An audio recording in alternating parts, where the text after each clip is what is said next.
What are you exactly That's looking right. at, and what is it telling you? Before I came out here to talk to you, I was using the Beveridge Nelson detrender, which is an econometric exercise to try to pull the trend out of a variable that bips and bops like GDP does. 4.9% is a great GDP growth rate, and I think we can explain that based on the strength of the job market. Also, some of the investment programs that we've been engaging in, and particularly the flow of private investment in to complement the public investment the president's helped legislate. The trend is important because you want to kind of extract from the bips and bops of the quarterly number and try to get at the underlying growth rate. And before I was interrupted in coming out here to talk to you, I was getting numbers that are slightly north of 2%, which is a very healthy, a very steady kind of GDP growth rate, probably consistent with our capacity. Wow, Annmarie, we interrupted him in the middle of some pretty important work here. It means a lot to us to have your time here, Mr. Chairman. With that said, you've been talking about steady, sustainable growth as opposed to the explosive growth that was experienced coming out of the pandemic. Is that it then? Are you seeing it? Yeah, I think so. I mean, that's precisely what I was looking for. And by the way, one easy way to do this is look at year-over-year numbers, and there you see numbers that are, in the 2 to 3% range. Look, my point is this: there's a lot of ways to cut these numbers, but I think the fact of the case, despite what we know, many people, including your own service, a year ago assured us we'd be in a recession by now. Right. You don't have to, we can talk about looking around a corner. That's harder these days. But I don't see how you could look at a jobs report that gave us 336,000 jobs, a retail sales report that came in double expectation, and of course, this morning's GDP report with 4.9% growth, more than half of that contributed by consumer spending. Look, I like to take a close shave with Occam's razor. When you have a 70% consumer spending economy and a full employment labor market, absent exogenous shocks or a policy mistake, you should be okay. Now, there's a lot of shocks out there, and there's always potential for mistakes, and that's what keeps people like me busy. But the underlying structural growth that we've seen looks very solid to me. So are you ruling out a recession from now and next year, including next year? That's precisely what I mean when I say I'm not going to look around the corner. What I am ruling out is the idea that a year ago you could claim there was a 100% probability of a recession within the next year. That was almost literally to the day when that prediction was made, and clearly that's wrong. And so, look, I've had a lot of discussions today where a lot of commentators just want to throw one headwind after another and say, well, isn't this going to bring us down? Isn't that going to bring us down? And look, I get it. That's what I do. That's what you do. That's our responsibility, is to look at headwinds and look at tailwinds. But we've got this very resilient economy that has been churning out upside surprises ever since President Biden helped get shots in arms and checks in pockets to help get families and businesses to the other side of the pandemic held a whole, and with a very quick return to a full employment job market. And again, when you have a 70% consumer spending economy and a job market generating now real wage gains because we've maintained the labor market strength while inflation has eased, you should expect to see some momentum going forward in these kinds of trends. Jared, the Treasury Secretary paid us a visit today here at the Bloomberg Bureau. Janet Yellen weighed in on Americans' perception of the economy now and moving forward. I'd love to hear what she said and have you respond. Let's listen.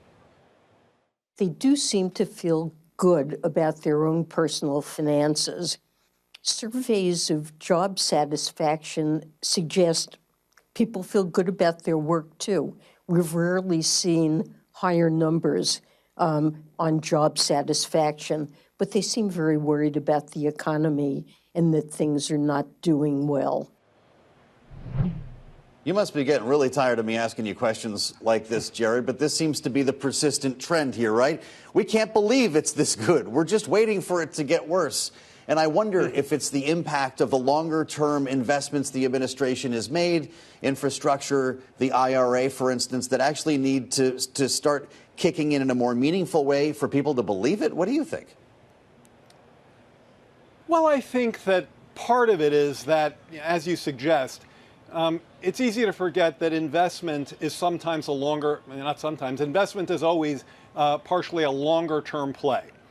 Now, when you look at our investments, you can see construction workers breaking ground on dozens of factories, particularly in the EV space, with $500 billion of private capital coming in from the sidelines to build manufacturing facilities, and that's great to see all over the country in geographical areas that have been historically left behind.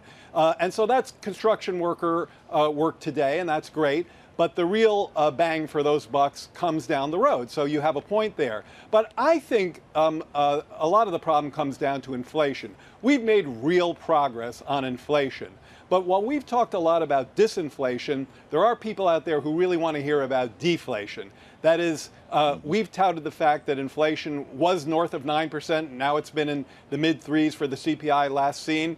And that's helped to generate real wage gains. But those real wage gains are a few months old. And what has to happen is for people to reset their price level expectations. We have this thing at CEA we call a personal price vector, a PPV. And this is the idea that people keep in their head what a dozen eggs should cost, what a loaf of bread should cost, what a gallon of milk should cost, what a meal out with the kids should cost. And everybody has had to do a big readjustment of their PPV. That's been ongoing. But the thing that helps, the thing that makes that adjustment doable, is when your buying power comes up, when your real wage starts to gain, so that you can buy a bag of groceries for the same, or a gallon of gas for the same hours of work that you could pre-pandemic. We're seeing those numbers come in line. So as enough time passes for people to reset their PPVs and for their buying power to come back, we think that's going to help with these sentiment issues. We just ran a Bloomberg and Morning Consult just ran a poll, and Trump is leading Biden in 5 of 7 key swing states. And the biggest issue, and what voters say, is a deficit on the economy. Trump leads by a 14-point margin. And Jared, I want to bring you this. His attempt at the president's brand to brand his economic platform as, quote, Bidenomics isn't working. Almost twice as many voters say Bidenomics is bad for the economy compared to those who say it's good.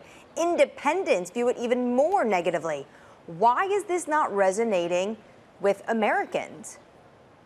Well, let me say one thing about that. I'm not going to get into head-to-head polls by a long shot. That's just not what I do.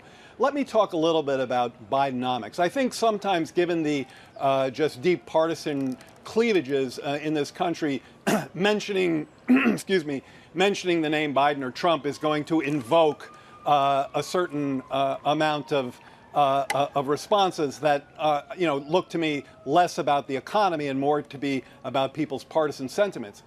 Ask people, and you've got the means to do this, so do this poll. Ask people what they think, not about Bidenomics, but about the components of Bidenomics. Ask them what they think about standing up a domestic industry in clean energy, in electric vehicles, in electric batteries. Ask them what they think about replacing lead pipes with safe pipes so kids can drink water without being poisoned. Ask them what they think about affordable internet broadband. Ask them what they think about standing up semiconductor industries in this country and the workplace training to make sure folks can get those good jobs. Ask them what they think about a president who supports empowering workers and has helped to create these positive wage gains that I've been talking about. If you ask them specifically about the components of Bidenomics, you get poll numbers, north of 80%.